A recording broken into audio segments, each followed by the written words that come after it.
औज़ुबिल्लाहिमिनश्शैतानिर्रजीम बिस्मिल्लाहिर्रहमानिर्रहीम। अस्सलाम वालेकुम स्टूडेंट्स। आज का बेटा टॉपिक हमारे पास है फाइलम एनिलिडा। फाइलम एनिलिडा जैसा कि हमने डिस्कस किया था कि हर फाइलम को नाम दिया गया है उसके किसी एक यूनिक करैक्टर की वजह से, तो उसी के बिहाफ पे हम देखते हैं कि एनिलिडा को एनिलिड्स क्यों बोला जाता है। इस वर्ड को अगर हम देखें एनिलिडा, तो ये एक लैटिन लैंग्वेज के वर्ड एनोलस से निकला है। एनोलस का मतलब होता है लिटिल रिंग्स, यानी अगर हम इन कीड़ों को, इन एनिमल्स को देखें तो इनकी बॉडी के ऊपर हमें छोटे छोटे रिंग लाइक स्ट्रक्चर्स या सेगमेंट लाइक स्ट्रक्चर्स दिखाई देते हैं, जिसकी वजह से इन सारे जानदारों को इस ग्रुप में रख के हमने नाम क्या दे दिया, फाइलम एनिलिडा। तो हम कहते हैं organisms of this group have rings on their body, that's why they are also called as ringed animals. Annelids भी कॉल कर सकते हैं, रिंग्ड एनिमल्स भी कॉल कर सकते हैं। हमने एक जनरल सी डायग्राम बनाई है। हम कहते हैं ये एक अर्थवर्म है, इसके पास दो ओपनिंग है, माउथ एंड एनस। आपने पढ़ा हुआ है, mouth for intake of food, anus for removal of undigested matter. अब इनकी बॉडी को अगर हम देखें तो इनकी बॉडी के ऊपर हमें छोटे छोटे सेगमेंट्स लाइक स्ट्रक्चर दिखाई दे रहे हैं, जो बॉडी को छोटे छोटे कंपार्टमेंट्स में डिवाइड कर देते हैं। इसके अलावा इनके मूव करने के लिए इनकी बॉडी के ऊपर कुछ स्मॉल हेयर लाइक कांटों की तरह के स्ट्रक्चर्स होते हैं, जिनको हम सीटी या फिर चेटी कॉल करते हैं। इनकी बॉडी के ऊपर हमें एक बड़ा स्ट्रक्चर दिखाई देता है जिसको क्लाइटेलम बोलते हैं। ये क्लाइटेलम एक्चुअल में रिप्रोडक्शन में इन्वॉल्व होता है और म्यूकस सिक्रीशंस वगैरह में इन्वॉल्व होता है। नाउ डिस्कस करते हैं हम इसके कुछ जर्नल कैरेक्टर्स। फाइलम एनिलिडा में सबसे पहले हम इसका हैबिटेट देखते हैं। हमने पढ़ा हैबिटेट क्या है, the actual place of an organism where it lives, यानी वो जगह जहां पे जानदार रहता है, उसका घर, उसका मस्कन। अब मेरीन में देखें तो नेरीज हमारे पास सबसे बेस्ट एग्जांपल है, इसे केचवा भी कॉल करते हैं। फ्रेश वाटर की एग्जांपल लीच है। डैम्प सॉइल नमदार जगहों पे अर्थवर्म पाया जाता है, और कुछ ऐसे हैं जो पैरासाइट्स की शक्ल में पाए जाते हैं। हमने पढ़ा पैरासाइट्स क्या होते हैं, जो अपनी फूड के लिए, शेल्टर के लिए होस्ट पे रहते हैं लेकिन बदले में उसको नुकसान देते हैं। अब अगर पैरासाइट बॉडी की आउटर सरफेस पे पाए जाए तो उसे बोलते हैं एक्टोपैरासाइट्स, और अगर वो बॉडी के अंदर पाए जाए तो उन्हें बोलते हैं एंडोपैरासाइट्स। अब अगर हम लीच की बात करें, ये खून चूसने वाला एक कीड़ा है, तो ये ज्यादातर जानदारों की या एनिमल्स की बॉडी की आउटर सरफेस पे पाया जाता है, इसलिए हम इसको नाम क्या देते हैं, एक्टोपैरासाइट्स। अब आ जाते हैं हम इसकी सिमेट्री की तरफ। हम कहते हैं सिमेट्री क्या होती है। सिमेट्री बेसिकली बॉडी की एक ऐसी ऑर्गेनाइजेशन होती है जिसके तहत हम बॉडी को दो बराबर हिस्सों में तकसीम करते हैं। अब अगर हम इस जानदार की बॉडी को देखें, हम इसको ऐसे दो हिस्सों में कट नहीं कर सकते। क्यों? एक साइड पे माउथ रह जाएगा, एक साइड पे एनस रह जाएगा। सिमेट्री हम उस चीज को कहते हैं कि दो मिरर इमेज बनती है। फॉर एग्जांपल अगर आप बॉडी को इस तरह से कट करें कि राइट साइड मिरर इमेज हो लेफ्ट साइड की और लेफ्ट साइड मिरर इमेज हो राइट साइड की, उसे हम सिमेट्री कॉल करते हैं। तो मैं कहता हूं अगर मैं इमेजिनरी लाइन ड्राइव करूं तो मैं इसको इस तरह दो बराबर हिस्सों में काट सकता हूं। तो ऐसी सिमेट्री जिसमें जानदार की बॉडी दो बराबर हिस्सों में कटे ओनली इन वन प्लेस, उसे हम क्या नाम देते हैं, बाइलेटरल सिमेट्री। अब अगर हम इनकी बॉडी की बात करें तो हम कहते हैं ये ट्रिप्लोब्लास्टिक है। ट्रिप्लोब्लास्टिक में इनकी बॉडी के अंदर 3 एम्ब्रियोनिक जर्म लेयर्स होती हैं। एक्टोडर्म जिसने बॉडी वॉल बनानी है, मेसोडर्म जिसने विजुअल ऑर्गन्स बनाने हैं, एब्डोमिनल ऑर्गन भी हम इनको बोलते हैं, एंडोडर्म जिसमें गट वॉल बनानी है। तो हम कहते हैं ये ट्रिप्लोब्लास्टिक ऑर्गेनिजम्स है। अब ये ट्रू सिलोमेट है, मतलब अगर हम इनकी बॉडी कैविटी देखें तो बॉडी कैविटी में आपको सिलोम दिखाई देगी। जब सिलोम मौजूद है तो इसलिए हम इनका नाम रख देंगे सिलोमेट्स, और चूंकि इनमें ब्लास्टोपोर ओपनिंग से पहले माउथ बनता है इसलिए हम कहते हैं ये प्रोटोस्टोम है। मैं एक जनरल से डायग्राम के साथ समझाता हूं। हमने सिलोम के बारे में ये पढ़ा था, हमने कहा था ट्रिप्लोब्लास्टिक ऑर्गेनिज्म 3 तरह के होते हैं।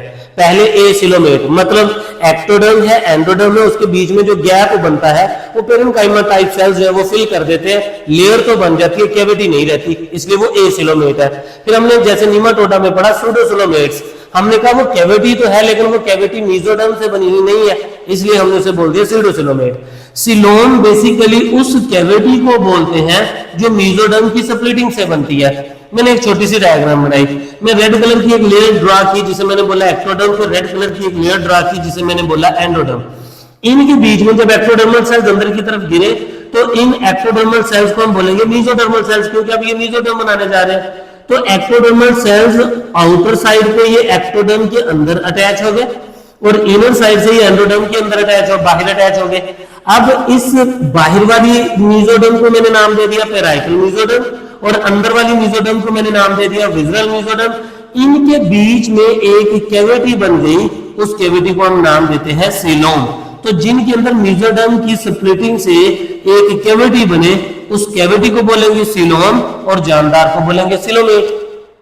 अब प्रोटोस्टोम, मैंने बोला प्रोटो का मतलब होता है फर्स्ट, स्टोमा का मतलब होता है माउथ। यानी यूं समझ ले, ये गैस्ट्रोला स्टेज पे एक एम्ब्रियो मैंने शो किया, उस एम्ब्रियो के अंदर जब पिंचिंग हुई इनवर्ड मेम्ब्रेन्स की, लेयर्स की, तो एक ओपनिंग बन गई जिसका नाम क्या है, ब्लास्टोपोर।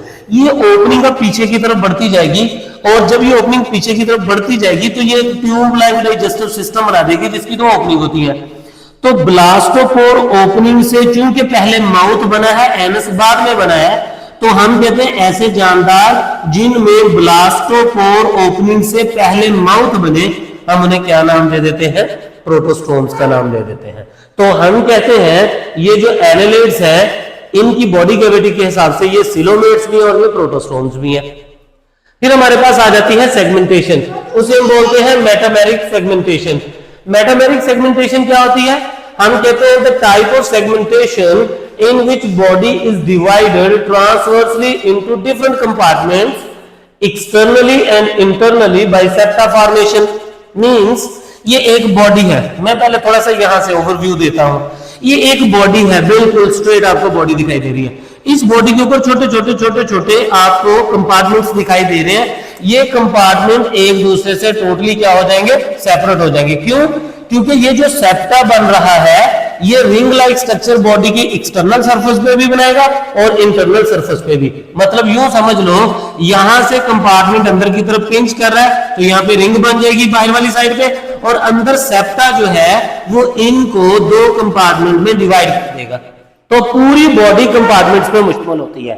अब हर कंपार्टमेंट के पास एक्सक्रीटरी एलिमेंट्स अलग होते हैं, हर कंपार्टमेंट के पास न्यूरल एलिमेंट्स अलग होते हैं, हर कंपार्टमेंट के पास रिप्रोडक्टिव एलिमेंट्स अलग होते हैं।